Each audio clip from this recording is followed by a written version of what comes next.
మీరు మీ చేతులు చాపినప్పుడు మిమ్మల్ని చూడక. చూసారేమన్నాడు? మీరు మీ చేతులు చాపుతారు మీ బాధ వచ్చినప్పుడు, కష్టం వచ్చినప్పుడు. అప్పుడు నేనేం చేస్తానంటే, ఉమ్, మిమ్మల్ని చూడక నా కన్నులు కప్పుకొందును.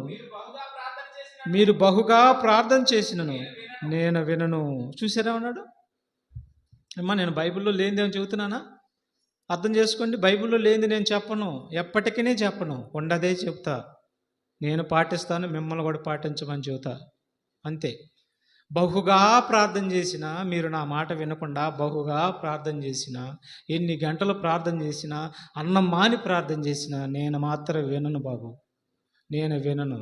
నా మాట వింటేనే, నా ఆజ్ఞలు గైకుంటేనే నేను వింటాను. నా మాటలు వినకుండా ఆజ్ఞను అతిక్రమించి పాపిగా మారి ఉంటే పాపులు మనవి విననని చెప్పేసాను కదా. బైబిల్ చదివితే ఇవన్నీ అర్థమవుతాయి. అందుకే బైబిల్ చదవమన్నాడు దేవుడు.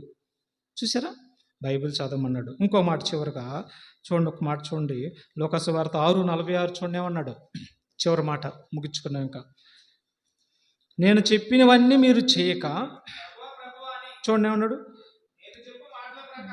నేను చెప్పు మాటల ప్రకారము మీరు చెయ్యక, ప్రభువా ప్రభు అని ఉపవాస ప్రార్థన రూపంలో కావచ్చు, లేదంటే ప్రార్థనల రూపంలో కావచ్చు, లేదంటే ఆల్ నైట్ ప్రేయర్ ప్రార్థన రూపంలో కావచ్చు, నువ్వు ఎట్టన్నా కావచ్చు, నువ్వు ప్రార్థన మాత్రం మొత్తానికి చేస్తున్నావు.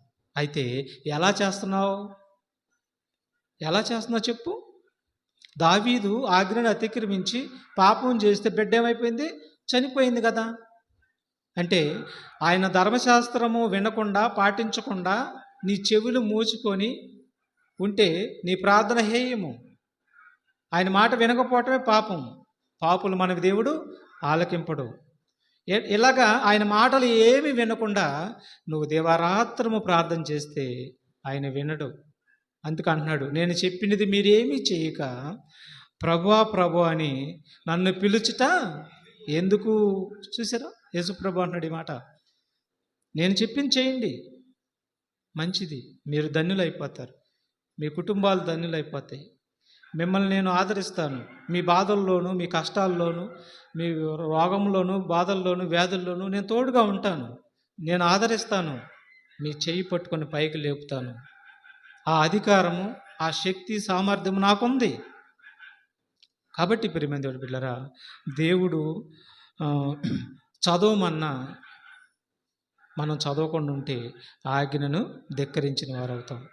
ఆజ్ఞను ధిక్కరిస్తే పాపులం అయిపోతాం. పాపమునికి వచ్చే జీతం మరణం అయింది, నిత్యనాశనం అయిపోయింది. కాబట్టి మనందరం కూడా మరి చదువుకున్న వారు ఎందరైతే ఉన్నారో వారందరూ కూడా చదువుకొని ఆయన మాటను పాటిస్తూ ధన్యులు అవ్వాలని మీ అందరిని కోరుకుంటూ ఈ నా మాటలు ముగిస్తున్నాను.